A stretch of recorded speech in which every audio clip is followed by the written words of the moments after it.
So great to be here. I mean, TEDxWomen is seriously fantastic, right?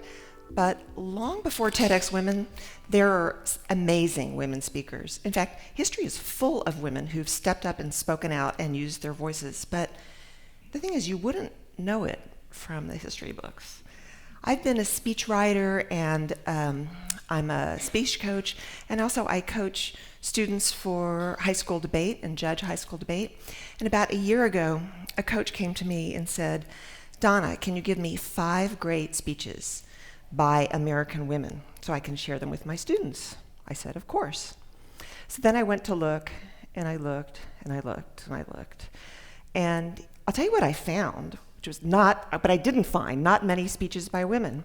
So first of all, I looked online, and then I started collecting speech anthologies, right? Speech collections. I looked on my own bookshelf, and I bought a few, and I bought a few, and I bought a few more, and I have 85 of them, actually 87.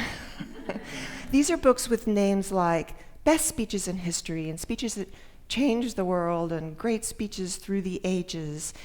And they were published between 1797 and the current year, 2019.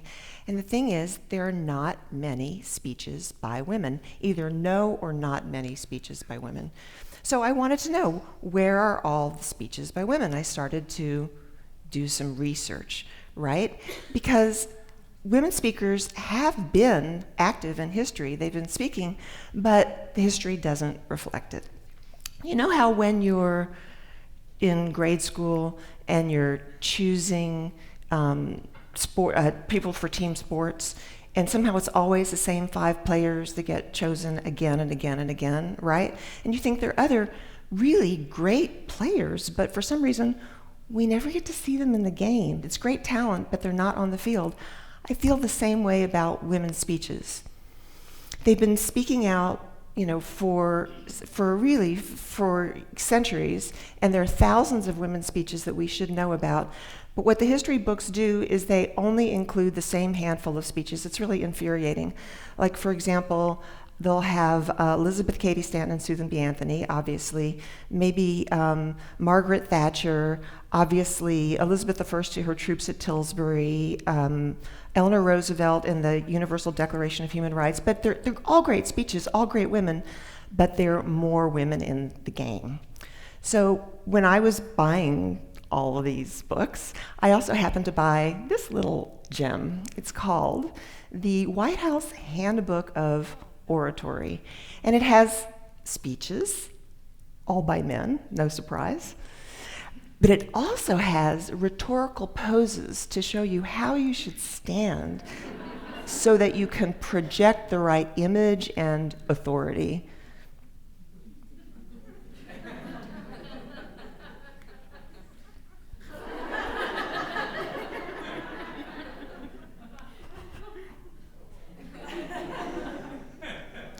Now, historians speak of a master narrative. It's a story, right? But it's so all-encompassing and deeply embedded in our consciousness that we're not even maybe aware of it.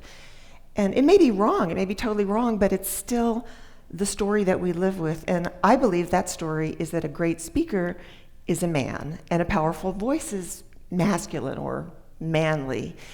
And the thing is that these are stereotypes, right? Or they're even more than stereotypes. They're like archetypes. They go so deep.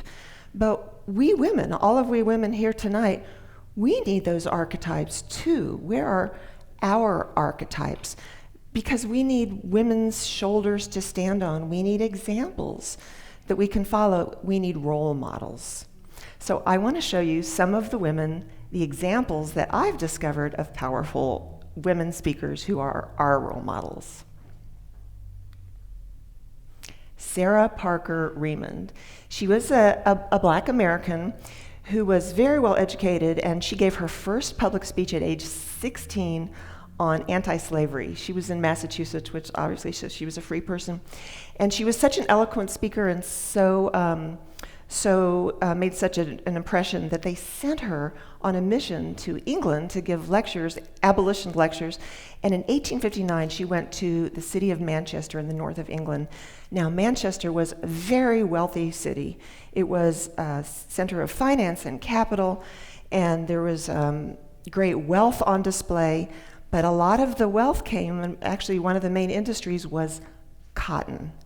So when Sarah Parker Remond went there, she spoke to the Manchester Athenaeum, mostly white audience, and she indicted not just the South in the United States, where slavery was legal, not just the North, which was benefiting economically off of slavery, but also England and Britain, because where were they getting all that raw cotton? From the southern states. So she says she walks through some of the southern states where human beings were raised like cattle for the market. So she says she walks through the streets of Manchester and she sees load after load of cotton, and all she hears is cotton, cotton, cotton. She says, I cannot speak of cotton when people are being brutalized. It was extraordinary. Sarah Parker Remond. Sarah Winnemucca, she was a Native American from the West Coast, and in 1884, she went to Washington, D.C. to testify to a subcommittee on Indian Affairs of Congress. And she testified to these congressmen about her people, the Northern Paiutes, and how they had been treated. They had been forced off their ancestral land and forced to march north 350 miles in the dead of winter in the snow across the mountains. It was so cold that their infants died in their parents' arms, and the ground was frozen solid, and they couldn't even dig the graves. They had to leave the babies by the roadside, covered in snow.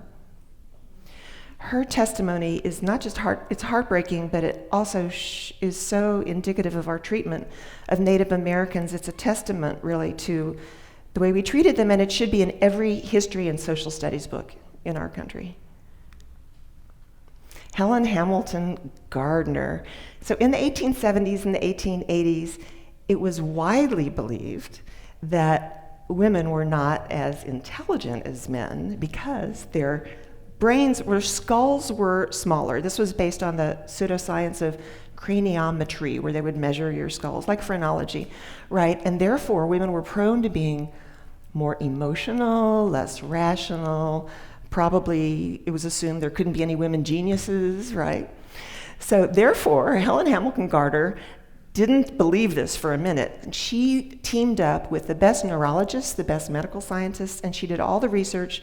She looked through the microscope, she looked at mouse brains, and in the end, in 1884, she gives a speech in which she thoroughly refutes the notion that women are biologically or physiologically destined to be less intelligent than men, and therefore, by the way, not suitable or qualified to cast a vote, right? Because suffrage was very much a live issue.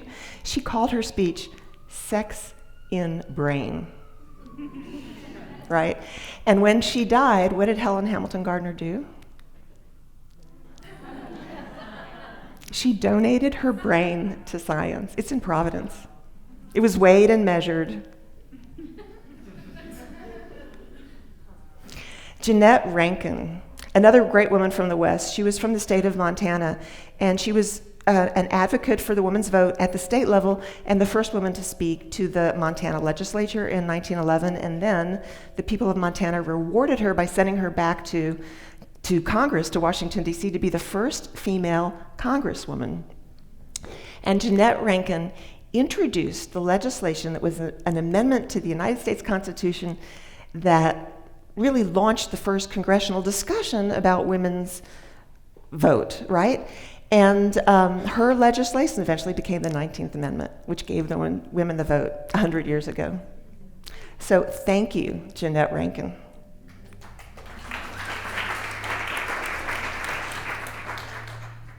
So what do all these women have in common? Well, a number of things. First of all, each of them understood the power of using her voice in public, right? But they faced tremendous opposition. Just the very notion that women should have a public voice was controversial And a lot of people didn't like it. In fact, women lost their jobs. They were booed. They were hissed at when they would speak in public. The very famous orator Sojourner Truth was giving a speech one time, and someone yelled out the audience, "Are you a man?" So she ripped open her blouse.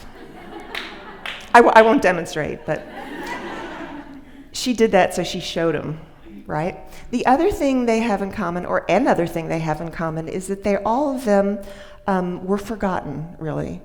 Their voices were erased from history or overlooked from history. And it's really kind of crazy because these women spoke out on, everything from education to prison reform to labor, for suffrage, against suffrage, for temperance and against temperance, for civil rights. Throughout history, women have been speaking up, but history hasn't recorded it. We haven't given them credit for their ideas, not because their speeches weren't any good, not because their ideas weren't strong, and not because they didn't make an impact, because clearly they did, right? So the third thing they have in common, and this is the good news, now you can find all their speeches on a site that I've created called Speaking While Female, speakingwhilefemale.co.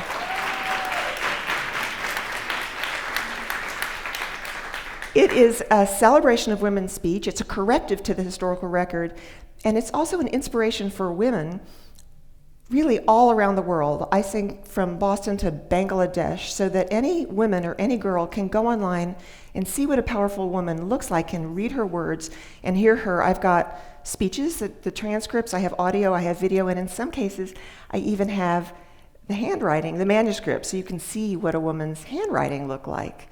So I want everyone to be inspired, and I want everyone in this audience to know that you too have a voice and that you should get up here and speak as well. The other thing that they have in common is they all understood that a woman's voice has agency in the world and can change the world. The other thing that they have in common is they all understand the power of a speech to change the world. The history of speech is really the history of change. It's like a chronicle of change. Speeches are given, but the ideas move through time in dialogue with one another or exchange with one another.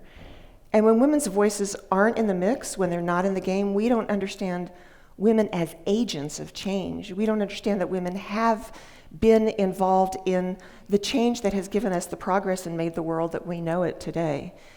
So it was the famous Ida B. Wells. She was a journalist and an activist, and she spoke up. She used her voice mostly against lynching. In the 1890s and 1900s, she spoke against the horrors of lynching. But she said the way to right wrongs in the world is to turn the light of truth upon them. So I encourage all of us, let's use our voices to turn the light of truth on the forgotten history of women's speech and celebrate women's voices. Thank you.